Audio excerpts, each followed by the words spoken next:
Mitopna lan tarak laba fawba mitop hana khandokna politics chawduna vote khomliba sing athuba matamda lepkadabani karigumba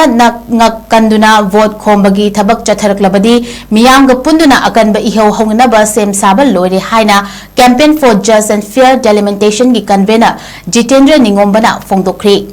JFD na paring nai na chatharapa census ki matangda khana nainabagi mifam gi manung channa Kakching district ki Suknu Bazar da leiba Chingtam community hall da Suknu apunba mara paibi loop amadi JFD ga khusam naduna chathakiba campaign da loop asige convener Jitendra Ningombana phongdokhibani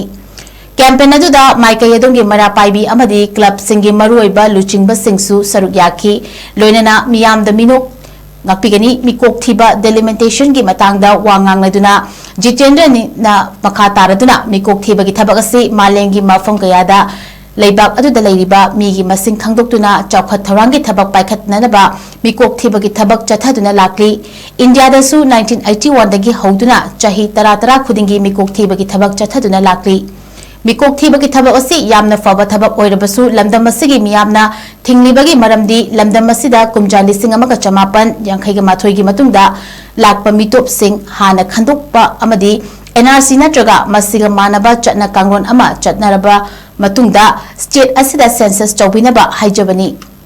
lamdam asida NRC natraga manaba kangron ama chathan driba fawba manipur mikok thibagi thawong amata chathaba yaroi Niyam chumna mikok thirabadi Manipur gi miyamna mikok thibada athingba leite kumja lising aniga amada pangthokiba census aduda niyong kaina mikok thiki bana chingi mafam oraba subdivision mapanda maram chadara mising yamna hengalamba thengnaki amadi tampaki mafam singdana masing yamna hantharambagi report fangki loinana kuki furupna namna khundaba mafam singda niyong kaina masing kya hengalakriba asi matam chana thingba mathautai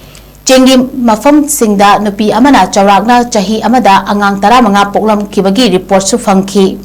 masik thigulaba matamda Bangladesh Nepal amadi Myanmar dagi chawbok oina changakhibani maramdi Myanmar da irang thokpana military junta na otpa naibana maram oiraga laifam leitabadagi Manipur da chensilaktuna khundaba hawrakhibani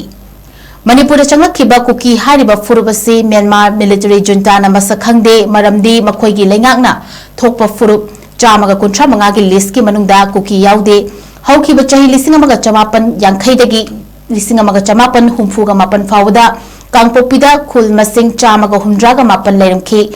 adubu lisingani ga tarama thoidana khul masing chawanga humdra manga leiramki leingakna thidokpada khul chom hengatpa thengnaki asiguma thawang asi leingakna thidokpada punna khul chamapan rom hengatpa thengnaki ba asi Thingbata natana lamdam asida narol da changakhiba mitop sing khandoklaba matungda census tawgadabani haina hauzik paliba laingak asina center gi makok thongba singda takchingadabani loinana India gi logi matung inasu mafam amada natural disaster natraga lam thoklabadi census thokpada akaiba leite maramaduna census asi haujik lairiba fibam asida fibam yaithofam thoi karigumba India laingakna ngammi haibik matagum Manipur census tawraklabadi maduda thorakpa afafatagi tekchak pumba India laingak amadi masiga mari leinaba sengna pugadabani haiki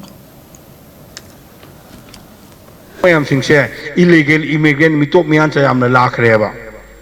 asi kanana urdana nangna khanga urira nangna khangdana uri nang pungai hajin yabra hana atomna mari yetbiragadi madugi chap chap evidence payam negreba kari evidence naibada ngasi 2025 ni ngasi digine sahi kungi mamangda 2001 da mikok thigreba 2001 da mikok thibo sida ai kokto asai digi amuk samjalakdu ni ko wa khangna na ba ya yam sathungna haibni ko 2001 gi mikok thibo matamda Manipur gi mikok thibo matamda mafam khradana mi se khangen hengalameba mafam khradana mi se khangta taleremeba masigi hengalbuji kanano handabuji kanano thirkum matamda singi area khudam oina haibada subdivision mapan haibada subdivision mapan sigi manungda kalamuna habda senapati Khushingna kangpubusi ore senapati ore kangpubusi kore masigi subdivision mari ama adigi sigi ukhulgi subdivision ama ag mari ama adakan kangi ukhulgi ama aduga siga khoi thangnadu leba chandelgi mari amaga masida tamam da hagat lemeba ko tari sini kadai dino hai kanda akhui imphal ki area za imphal ai bidi beli ki area sina mi ji andara me ba mi hengkat pom thok ba hengkat ba do mi ji ima sum ma angang dum pol ka ni mi dum si do ni nadra hallo re si do ni angang pol si ge ba mi masing do yamna si re ga na pok iba mi masing do yamna pok tra ga na mi handa do ni si ge ba mi sing do na yam si dra ba poi ba mi masing do na yam hengkala ba adu di mi hengkat do ni ba sumi ko ado अखोई की इम्फाल की area जदी हेंकर पम थोक पदु देगी हेंकर लंदरे hander ले रहे हैं बा को अदुगा आसागी जगह डिवीजन मापन मस्जिद खलांग वांग ले रहे मने बा अखोई मणिपुर की बेली की तो के हेंकर पदु ली रहे बको सिंगी डिस्ट्रिक्ट दा मरी दुकी मनुंग दा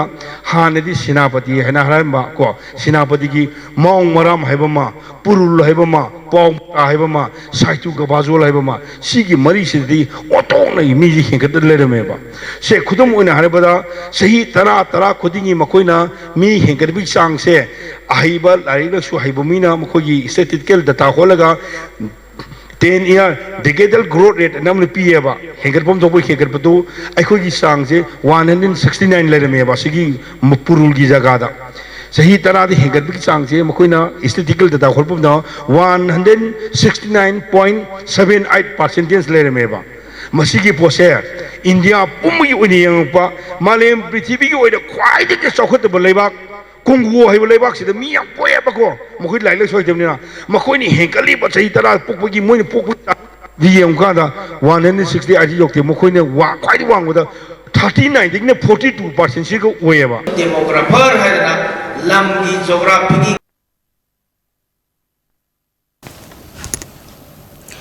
Nakalamoromda mifam aduga mari leinana JFD gi Finance Secretary Sunil Karam na phongdorakpada lamdam asida hojikti anoba lengang amasu laklabanina anoba lengang asigi Minister MLA Singh yauna state asida leiriba political party gi mihut singna lamdam asida mitop hana khandoktana census pangthokpa yaroi haina Amato oina leptuna center ki makok thongba singda khanghangadabani Manipur gi oriba fibam asida census toba asi maram chade tawrabasu lamdam asida NRC natraga manaba kanglon ama chatnaraba matungda pangthokpiyu haina India lengakta takshin balaikre Madugi mathakta Governor Ajay Kumar Valada memorandum kaya piduna takshinduna laklabasu tashin ushinadana khangsinadana leithokli Asigumba tanja asida aranba misingda yungfam orega census tawkhibada mangjarakadoriba asi yenglaga yaithok hanbagi mathau tarakpani loinana yellow furup ekhoina minungshi utuna lairingai ekhoigi chakthung fidung Mirancha Singna Munkiduna Numadi Ekoi Lamdamasida Hingbang Amlakloi Amadi Handak Pangthokadoriba census asi Mamang da Pangthokpa Adudagi Ketnaba Asina Ekoi Chekshil Hoba Mathautai Karigumba Ekoi Namikok Tiba Asida Chekshil Hodaba Tarabadi Narol the Changlakiba Mitop Mirancha Singna Kuling Balamdam Ama Oibata Natana Citizen Ama Oibagi Chapchaba Chaktung Lobata Natana Mikal the Mire Fauba Thoraktuna Awawa Fibum Amada Lakadoribani Asigumba kaya asik kanana ba hotnabada ekoi pumnamakna mikok thiba hodringai mitop hana khandokadabani mitop khandoktana mikok thiba yaroi haina amato oina lepminana ba changi haina phongdokhi Oyeba demografer hai na, lamgi geografi kari gi mikok misingi lainnya seba expert tu nanti nama lagi expert sih kemar tu juga ramah sida mau ngasagi Sigi marakta research tahu rena sih nasul lalu kang gede study itu tahu kerdi kang dia, anak sigi wajba film yang sih yang berubah, lari tiap tu berposu keras sudah mak, lari bahaya tak reka, adu nasul mau yang sih yang jarak kana, saya ini tak jarak tu iba, ecak saya itu na